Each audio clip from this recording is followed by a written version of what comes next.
আৰু আজি হৈছে 7 তাৰিখ আৰু ইমান দিনৰ পৰা যেহেতু আমি কণ ল'ৰা ছোৱালীৰ মাজত পৰা হেতৰ শিক্ষাৰ লগত জড়িত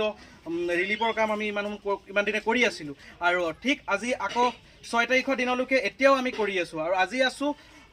এনেকুৱা এখন ঘৰত আপোনালোকে যদি দেখা পায় ওচৰতে হৈছে এইফালে নদী আৰু এইখন হৈছে এখন ঘৰ যোনখন ঘৰৰ কণ ল'ৰা ছোৱালী আছে আৰু ওচৰে পাজৰে ঠিক একেটা পৰিৱেশতেই যথেষ্টখিনি ল'ৰা ছোৱালী আছে আৰু ঠিক এনেকুৱা কণ ল'ৰা ছোৱালী বৰ্তমান সময়ত যিহেতু আজি খুলিছে স্কুল আৰু সকলোতকৈ ডাঙৰ কথাটো হৈছে আজি যেহেতু স্কুল খুলিছে আৰু স্কুল খোলাৰ লগে লগে আমাৰ যেহেতু কণ ল'ৰা ছোৱালীসকল স্কুললৈ যাব আৰু স্কুললৈ যোৱাৰ লগে লগে সকলোতকৈ প্ৰথম তেওঁলোকৰ প্ৰয়োজন হ'ব স্কুল বেগ কিতাপ পেঞ্চিল বুক এনেকুৱা ধৰি বস্তুখিনি প্ৰয়োজন হ'ব শিক্ষাৰ লগত জড়িত আৰু সেইকাৰণে আমি আজি যিহেতু এই কণ ল'ৰা ছোৱালী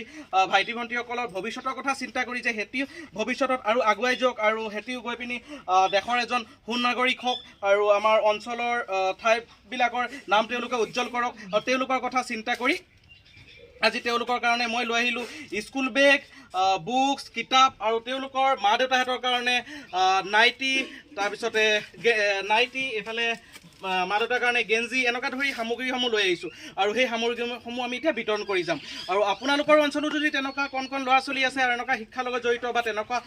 যিহেতু ঘৰৰ পৰিৱেশ দেখা পাইছে তেনেকুৱা পৰিৱেশৰ যদি লোক আছে তেনেহ'লে আপোনালোক মোৰ লগত যোগাযোগ কৰিব পাৰে আৰু কমেণ্টত মোক জনাব আৰু মই যাম আপোনালোকৰ অঞ্চলত সেই কণ ল'ৰা ছোৱালীসকলক অলপ মুখত হাঁহি বিৰিঙাব আৰু সিহঁতৰ ভৱিষ্যত ভাল হওক কাৰণে সিহঁতৰ শিক্ষাৰ লগত জড়িত বস্তুসমূহ তেওঁলোকৰ মাজত প্ৰদান কৰিম আৰু